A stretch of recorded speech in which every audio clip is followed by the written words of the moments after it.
એમને કહેવા માંગુ છું, છોડવામાં નહીં આવે નહીં. આ આદિવાસી સમાજ છે, અમારા એકદમ ગ્રામ સભા એટલે કે સ્થાનિક લોકો. આ ક્રાંતિકારી વિચાર હતો જે દિવસે આ ખરડો પસાર કરવામાં આવ્યો. પહેલી વાર આદિવાસીઓને પોતાનું ભાગ્ય નક્કી કરવાની સત્તા મળી હતી જ્યારે કાયદો બનાવ્યો હતો. પણ એક વાત સ્પષ્ટ છે, FRA 2006 એક આશા છે, એક શક્યતા છે અને એક માર્ગ છે આ સમસ્યાના ઉકેલ.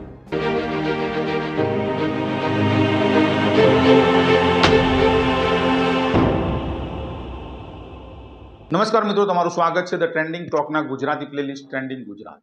મિત્રો, બનાસકાંઠાના પાલડિયામાં હિંસા થઈ. હિંસા પછી ગુજરાતમાં ટોક ઓફ ધ ટાઉન છે એ આખી મેટર. અનેક નેતાઓ ત્યાં મુલાકાતે ગયા અને આખી વાતને સમજવાની કોશિશ કરે છે. દેડિયાપાડાના ધારાસભ્ય ચેતર વસાવા પણ ત્યાં મુલાકાતે ગયા અને આખી પરિસ્થિતિ શું છે તેને સમજવાનો પ્રયાસ કર્યો. પણ મિત્રો, હું તમને એ જ મેટરને લઈને એક વાત કરી રહ્યો છું. એક પિતા પોતાના પુત્રને કહે છે કે બેટા, આ જમીન તારા દાદાની છે, તારા દાદાના પિતાની છે એટલે કે પરદાદાની છે અને હવે તારી છે. પુત્ર પૂછે છે કે પણ બાપુ, સરકાર કહે છે કે આ જમીન તો જંગલની છે, તમારી નથી. પિતા મૌન રહે છે કારણ કે તેની પાસે કોઈ કાગળ નથી, કોઈ પુરાવો નથી અને માત્ર યાદો છે, માત્ર વિશ્વાસ છે. પણ આજની દુનિયામાં યાદો કે વિશ્વાસ કામ આવતો નથી. 2006માં એક કાયદો બન્યો જેને કહ્યું કે જો તમે 1975 પહેલાથી જમીન પર છો તો તમે જમીન તમારી છે, કાગળ સાબિતી આપવી પડશે, કાયદેસર માલિક બનાવી દેશો. આ એક કાયદામાં કહ્યું છે. આ કાયદો હતો FRA 2006 આદિવાસી વન અધિકાર કાયદો. 19 વર્ષ બીતી ગયા, લાખો આદિવાસીઓ હજુ રાહ જુએ છે, કાગળ હજુ મળ્યો નથી અને માલિકી હજુ મળી નથી અને અનેક જમીનોમાં પાડલિયા જેવા વિવાદ ચાલે છે. આજે આપણે સમજીશું કે આ કાયદો શું છે, કેમ બન્યો અને શું વાયદો કર્યો અને શા માટે નિષ્ફળ ગયો. આજે આપણે વાત કરીશું એક કાયદાની કે જેને આદિવાસીઓને આશા તો આપી પણ ન્યાય નહીં. વર્ષ 2006 દિલ્હીની સાંસદ લાંબી ચર્ચાઓ ચાલી રહી હતી અને તે વખત નેતાઓને લાગતું હશે કે આ ઐતિહાસિક કાયદાથી લાખો આદિવાસીઓનું ભલું થશે અને એક કાયદો પસાર થયો. સંપૂર્ણ નામ હતું એમ અનુસૂચિત જનજાતિ અને અન્ય પરંપરાગત વનવાસી વન અધિકાર માન્યતા અધિનિયમ 2006. લાંબુ નામ, મુશ્કેલ નામ, આપણે તેને ટૂંકમાં FRA કહીશું, ફોરેસ્ટ રાઇટ એક્ટ. મિત્રો, આ કાયદો કેમ બન્યો? કારણ કે એ સમજવું જરૂરી છે. સદીઓથી આદિવાસીઓ જંગલોમાં રહેતા હતા. જંગલ તેમનું ઘર હતું, તેમનું મંદિર હતું, તેમની શાળા હતી, તેમની જીવિકા હતી. પણ અંગ્રેજો આવ્યા, વન કાયદો બનાવ્યો અને રાતોરાત લાખો આદિવાસીઓ ગેરકાયદેસર બની ગયા. પોતાની જમીન પર અતિક્રમણકારી બની ગયા. દેશને સ્વતંત્રતા મળી પણ કાયદો યથાવત રહ્યો. 1980માં વન સંરક્ષણ કાયદો બન્યો. આદિવાસીઓ પર નિયંત્રણ વધ્યું અને દાયકાઓ સુધી આદિવાસી સંગઠનો સંઘર્ષ કરતા રહ્યા, અવાજ ઉઠાવતા રહ્યા, માંગણીઓ કરતા રહ્યા અને અંતે 2006માં સરકાર સંમત થઈ. FRA 2006 બન્યો. હવે સમજીએ કે આ કાયદો ખરેખર શું છે. સૌથી પહેલું મહત્વનું, આ કાયદો કોના માટે છે? તો મિત્રો, બે પ્રકારના લોકો માટે આ કાયદો બનાવ્યો. પહેલા, અનુસૂચિત જનજાતિ એટલે કે આદિવાસી સમુદાય, જેમને સરકાર સત્તાવાર રીતે આદિવાસી કહે છે. બીજા, અન્ય પરંપરાગત વનવાસી એટલે કે આદિવાસી નથી પણ પેઢીઓથી જંગલમાં જ રહે છે અને જંગલ પર નિર્ભર છે અને એમની આજીવિકા પણ જંગલ છે. બંનેને આ કાયદા હેઠળ અધિકાર મળી શકે છે. પણ એક વાત મહત્વની છે અને એક શરત પણ મહત્વની છે અને આ શરત જ બધું બદલી નાખે છે. તમારે અથવા તમારા પૂર્વજોએ 13મી ડિસેમ્બર 1975 પહેલા તે વન જમીન પર રહેતા હોવા જોઈએ પુરવાર કરવું પડશે. 13મી ડિસેમ્બર 1975 આ તારીખ યાદ રાખો, આ તારીખ સમજો, કારણ કે આ તારીખ જ આખા કાયદાનો આધાર છે.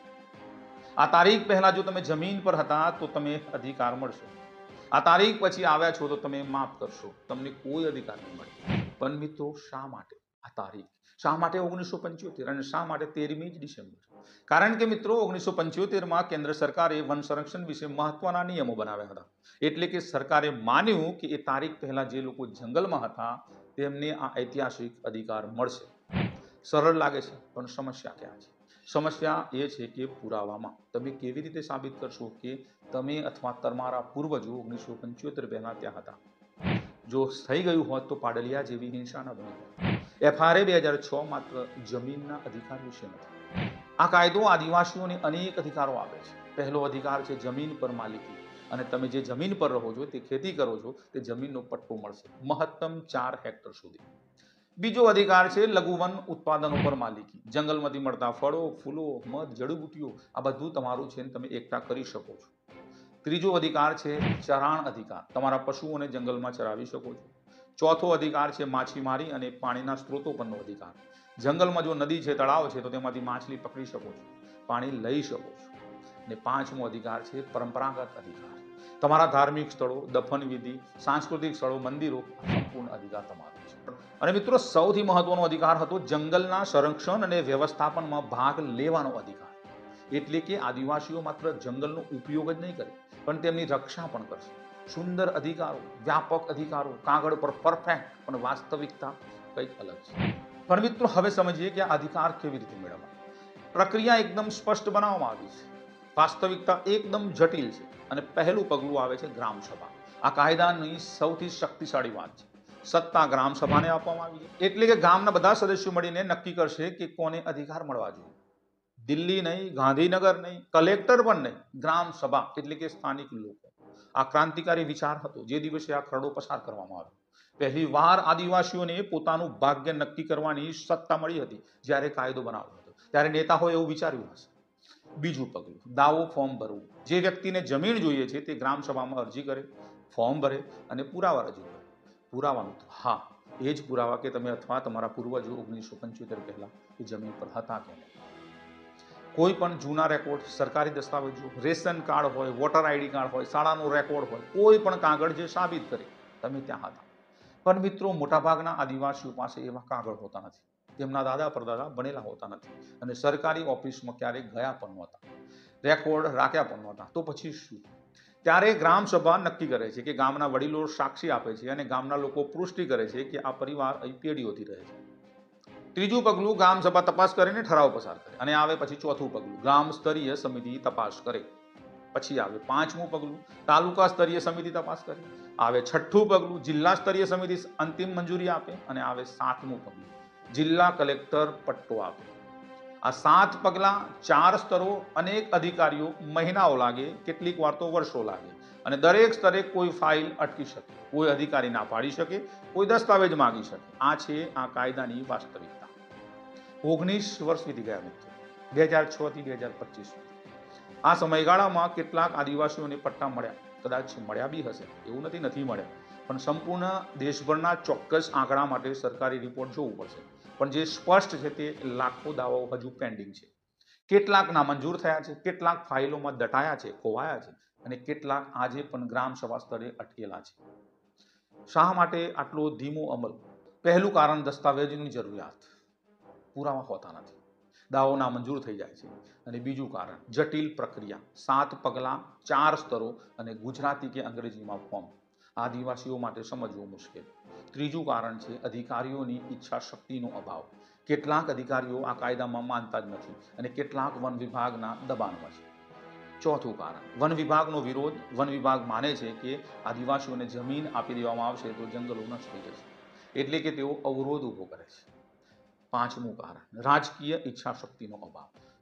મિત્રો છેલ્લું કારણ ચૂંટણી સમયે બધા જ પક્ષો મોટા મોટા વાયદાઓ કરે, પટ્ટાઓના વાયદાઓ કરે અને સત્તામાં આવ્યા પછી બધું જ ભૂલાઈ જાય અને અંતે પાડલિયા જેવી ઘટનાઓ બને, જે દુઃખદ છે. 13મી ડિસેમ્બર 2025 500 લોકો ભડકી ઉઠ્યા, 47 અધિકારીઓ ઘાયલ થયા, આદિવાસીઓ પણ ઘાયલ થયા. સામસામે બંને પક્ષોની હિંસા થઈ. શા માટે? કારણ કે પાડલિયાના આદિવાસીઓએ પણ FRA હેઠળ દાવો કર્યો હશે, અરજી પણ કરી હશે, રાહ પણ જોઈ હશે અને વર્ષો રાહ જોઈ હશે, પણ પટ્ટો કદાચ નહીં મળ્યો હોય, માન્યતા નહીં મળી હોય. અને એક દિવસ વન વિભાગ આવી અને કહ્યું આ જમીન સરકારની છે. કલ્પના કરો તે નિરાશા, કલ્પના કરો તે ગુસ્સો અને કલ્પના કરો તે અસહાયતા. એક કાયદો છે 2006 થી જે કહે છે કે તમને અધિકાર છે, પણ 19 વર્ષ પછી પણ તે અધિકાર મળ્યો નથી. અને પછી એક દિવસ તમને કહેવામાં આવે કે તમે અહીં રહી શકતા નથી, આ જમીન તમારી નથી, તમે શું કરશો? પાડલિયાના લોકોએ સમજાવવાની કોશિશ કરી. હા, સમજાવવાની કોશિશ કરતા કરતા બંને પક્ષે મામલો ઉગ્ર બન્યો અને પછી હિંસા થઈ. હિંસા ક્યારેય જવાબ નથી, પણ તેમની નિરાશા સમજી શકાય છે. FRA 2006 એક સુંદર કાયદો, એક જરૂરી કાયદો અને એક ન્યાયી કાયદો છે. પણ આ કાયદો બનાવવો પૂરતો નથી મિત્રો, કાયદો લાગુ કરવો પણ જરૂરી છે.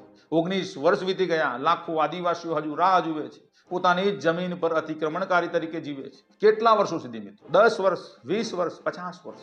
કેટલી વધુ પાલડિયા જેવી ઘટનાઓ થશે, કેટલા વધુ સંઘર્ષો થશે અને કેટલું બધું લોહી વહેશે? આ પ્રશ્નોના જવાબ આપણી પાસે નથી. પણ એક વાત સ્પષ્ટ છે, FRA 2006 એક આશા છે, એક શક્યતા છે અને એક માર્ગ છે આ સમસ્યાના ઉકેલનો. પણ તે માર્ગ પર ચાલવું પડશે, અમલ કરવો પડશે, ઈચ્છા શક્તિ હોવી જોઈએ અને ન્યાય આપવો પડશે. નહીં તો FRA માત્ર કાગળ પર એક સુંદર સપનું રહી જશે અને આદિવાસીઓ માટે એક અઘરો વાયદો. આજે આપણે શીખ્યા કે FRA શું છે. આપણે જાણીશું આપણા બીજા એપિસોડમાં કે તે કેમ નિષ્ફળ રહ્યો અને તેને સફળ બનાવવા માટે શું શું કરી શકાય. તો મિત્રો, આ મારી સિરીઝ છે, દરેક એપિસોડ જોજો, લાઈક કરજો, શેર કરજો અને હજુ સુધી ચેનલને સબસ્ક્રાઇબ ના કરી હોય તો ચેનલને સબસ્ક્રાઇબ કરજો. મિત્રો, મળીએ બીજા એપિસોડમાં આગલી વાતો સાથે. ત્યાં સુધી તમે સેફ રહો, સલામત રહો. જય હિન્દ, જય ભારત, જય ગરવી ગુજરાત.